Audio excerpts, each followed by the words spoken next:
Okay, guys, welcome back. And this is the lecture number second. This one is your lecture number second. Before we have discussed about the purpose here, and now we'll discuss about auditor duties and right. So first we will discuss about duties, okay, and then after that we will discuss rights. So you have to understand that an auditor duties are actually the responsibility they must perform, while the rights are the foul, or you may say like the entitlement that allow them to carry out those duties effectively. So let's discuss about the duties first. So the first one duty, as you see here, I will discuss this part first. This area we will discuss, and this area we will discuss later. So the first point, as you see, the first duty is a report on the annual financial statement. It means that you must check the company yearly accounts and give a formal report. Okay, then to prepare a report which expresses an opinion on whether the account give a true and fair view and all have been properly prepared according with the statute. This means that you have to express an opinion. You need to say whether the accounts show a true and fair, which means accurate and unbiased picture of the company finances, and have been properly prepared, follow the laws and accounting rule. Clear? So two duties we have discussed. The first one related to the report on the annual financial statement. The second one about expression of opinion. Clear? Then you will have state reservation, to state any reservation, okay, on the audit opinion. This means that if you find problems, you must clearly mention them in your audit opinion. So we call that state reservation. Mean you find problems, you find issues, so you must clearly mention them in your audit opinion. And the fourth one is report on the statutory matter. So to report on any other matter specified by the statute and whether the adequate accounting record have been maintained. So this means that you have to report on the statutory matters, for example, confirming whether the proper accounting records have been kept. So this is your duty. So we have discussed four duties here.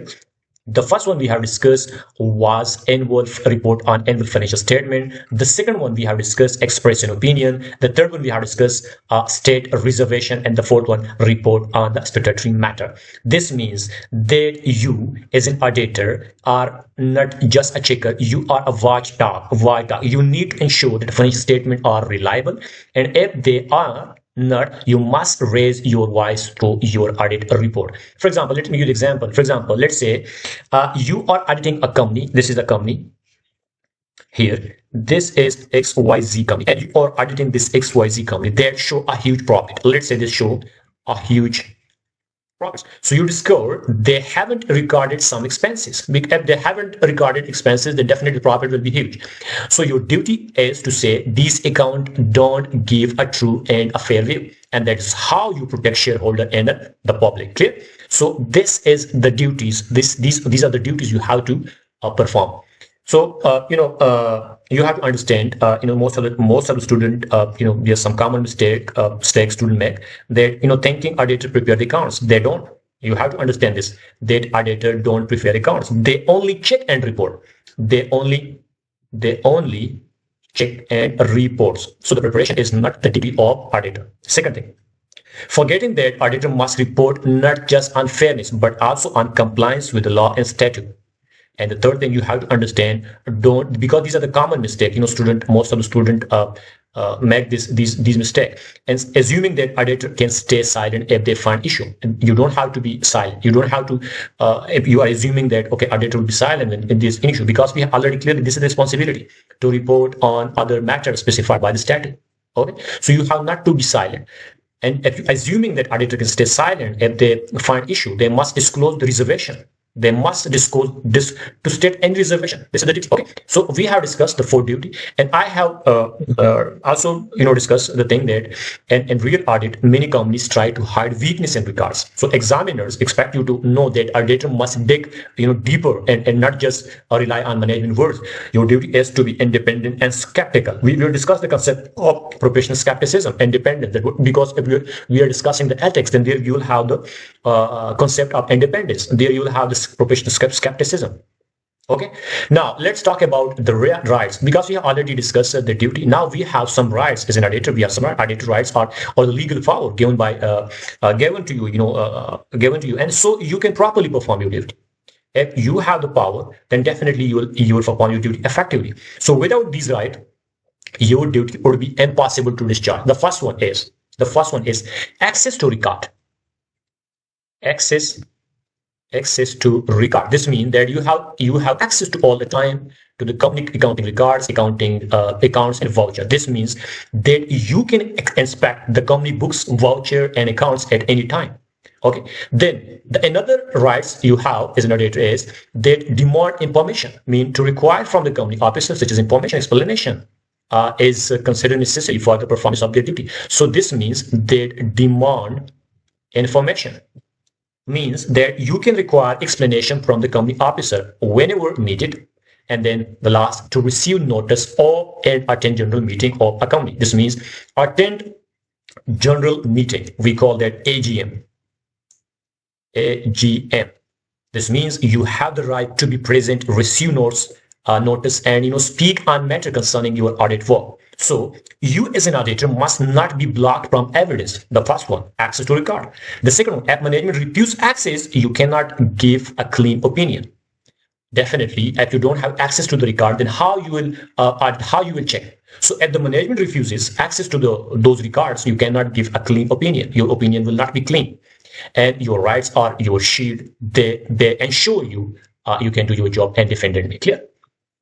So if I give the example, suppose you ask for a board meeting minutes, and let's say the chief executive officer, CEO, refuses. So you should explain that without those minutes, you cannot obtain sufficient audit evidence, and this refusal could force you to issue a modified opinion. We'll discuss that what is mean by modified opinion, or even resign. So your rights to access record protect the credibility of your audit. Clear? So common mistake student make. The first one is thinking rights are optional. No, they are mandatory entitlement. They are not optional. The second thing, confusing rights with privileges. Rights are legal power, not favors from the management. You have not to confuse the two concepts. Rights are something different from that of privileges. So rights mean you have a legal power, while the privileges means that favor from the management. So legal power means rights or something else. And the third one, forgetting that rights exist to support duties. They are not stand alone. So you don't have to forget that without rights, you will not be able to discharge your duties. Okay. So in practice, auditors rarely go to the court to enforce rights. Instead, they use the you can say some professional pressure. But examiner in your exam expect you to know that a refusal to the access lead to qualification or disclaimer. These are different types of opinion in the audit report. So examiner expect you to know that refusal of access lead to qualification or disclaimer in the audit report. So you have understand that duty you must report, right? You can demand access to records to make that report possible. Think of duty as obligation, right is a tool. Okay, so we have understand in a very detailed that what are the duties and what are the rights of the auditor. Now let's move on. Here we have a question. Let's do it. So auditor rights, let's discuss this. We have already discussed the rights and duty. Now I will show you. This is the activity. This is the activity. Yes, here. Suggest with a reason how the auditor might be able to respond in this situation. So here we have a situation. Here we have a scenario. And this scenario related to the auditor denied access to the board minutes. So an auditor asked the managing director, MD, the chief executive officer, we call it MD and sometimes called chief executive officer of a client company for a minutes of the board meetings. Now the managing director politely but firmly responded, these will not be made available to the auditor. This means that auditor denied access to the board minute. Now here you have to suggest with a reason that how the auditor might be able to respond in this situation. So here we have a situation. Now you will have to tackle this situation, how you will tackle this.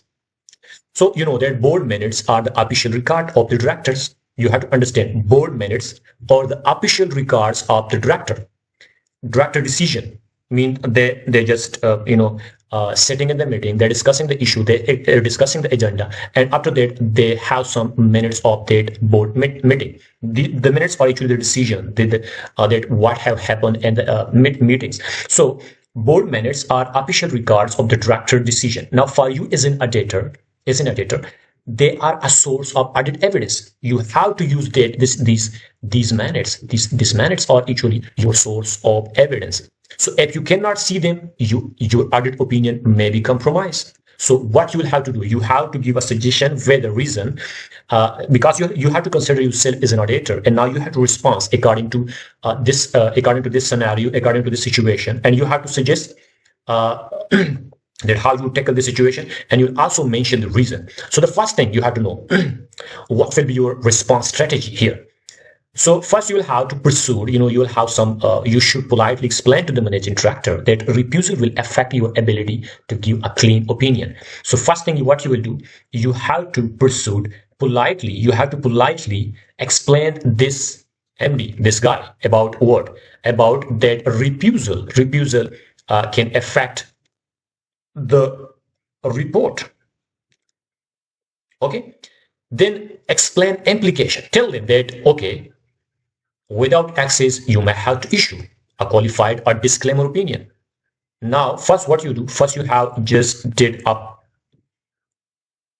suit the thing, then you have also to explain that what will be the implication if you have to maintain your refusal.